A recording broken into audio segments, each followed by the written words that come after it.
अब सोचने वाली बात है कि यह कैसा धन्यवाद प्रस्ताव है जिसमें विपक्ष की शिकायतें दाखिल तो हैं लेकिन दर्ज नहीं की गई हैं। विपक्ष के तो किसी सदस्य का भाषण लोकसभा में हुआ ही नहीं, क्योंकि सारे सांसद मांग करते रहे कि हमारे नेता को बोलने दिया जाए, लेकिन लोकसभा अध्यक्ष ओम बिरला भी पक्षपाती होने का नया रिकॉर्ड बना रहे हैं।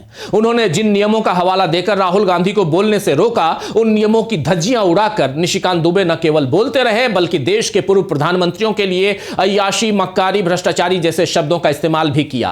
चोर और झूठ शब्द तो मोदी सरकार को असंसदीय लगते हैं, लेकिन अब शब्दों से उन्हें परहेज नहीं है। जो निशिकांत दुबे ने लोकसभा में किया, पीएम मोदी ने वही काम राज्यसभा में किया। उन्होंने कहा कि नेहरू जी 35 करोड़ भारतीयों को समस्या मानते थे, यानी 35 करोड़ भारतीय नेहरू जी के लिए समस्या थे। यह बात नरेंद्र मोदी ने राज्यसभा में कही और यह बात उन्होंने इंदिरा गांधी के हवाले से कही।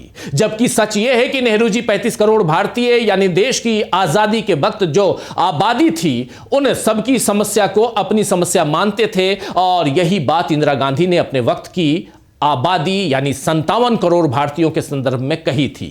उनके सामने भी 57 करोड़ लोगों की समस्या है, यह बात उन्होंने कही थी। मोदी जी ने इन पूर्व प्रधानमंत्रियों का मजाक उड़ाते हुए राज्यसभा में कहा कि सोचिए कैसे लोग देश का नेतृत्व कर रहे थे, जबकि सच यह है कि पंडित नेहरू या इंदिरा गांधी को एक नहीं बल्कि बार बार देश की जनता ने ही चुना। तो मोदी नेहरू या इंदिरा का नहीं बल्कि जनता का अपमान कर रहे हैं। इन दोनों की मौत प्रधानमंत्री रहते ही हुई, यानी अगर ये जिंदा रहते तो शायद और ज्यादा वक्त तक देश को संभालते। खैर, मोदी से अभी देश तो संभल नहीं रहा है और न ही उनसे इस देश की महान विरासत संभाली जा रही है। इसीलिए उनके भाषण को घटिया कहा गया। मल्लिकार्जुन खड़गे को जरा सुन लीजिए।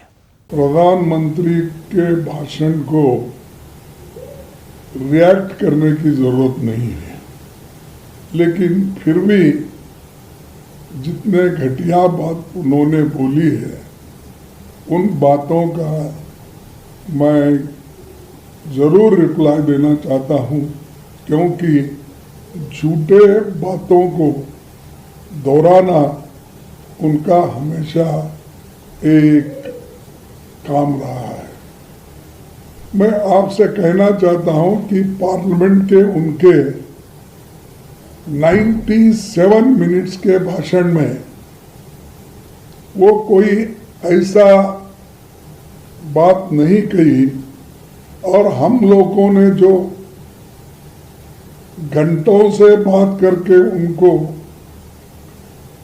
ये जो राष्ट्रपति के अभिभाषण पर वो जो विचार थे वो रखे उनके सामने, एक रिप्लाई भी उन्होंने नहीं दिया।